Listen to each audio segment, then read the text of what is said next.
शहरात दररोज सरासरी 2 ठिकाणी चोरी घरफोडी होते, अशा मागील 11 महिन्यातील वस्तुस्थिती आहे.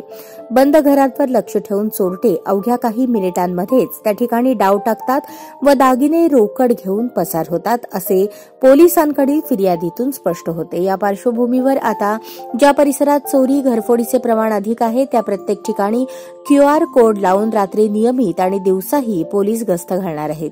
शहरातील 550 ते 600 ठिकाणी निश्चित करून त्या ठिकाणी QR कोड बसवले जाणार आहेत. सोलापूर शहरात MIDC, विजापूर नाका, फौजदार चावडी, सदर बाजार, जोडभावी पेठ, जेल रोड व सलगर वस्ती अशी 7 पोलीस ठाणी आहेत. गुन्हेगारी रोखण्यासाठी पोलीस आयुक्तांची यंत्रणा सज्ज आहे, पण चोरी घरफोडीचे प्रमाण काही कमी होत नाही, अशीच स्थिती आहे. एखादी व्यक्ती घर बंद करून काही दिवसांसाठी परगावी गेली की तिच्या घरी चोरी झालीच म्हणून समजा, अशी काही उदाहरणे समोर आली आहेत. ग्रामीण भागाप्रमाणे शहरी भागात शेजार धर्म सहसा दिसत नाही.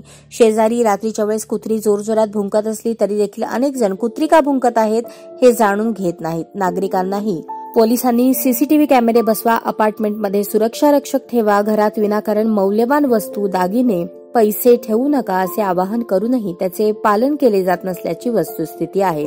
पण शहरात प्रभावीपणे पोलिसांची गस्त राहिल्यास चोरी घरफोडीसह अन्य गुन्ह्यांचे प्रमाण कमी होईल, असा विश्वास सोलापूरकरांना आहे.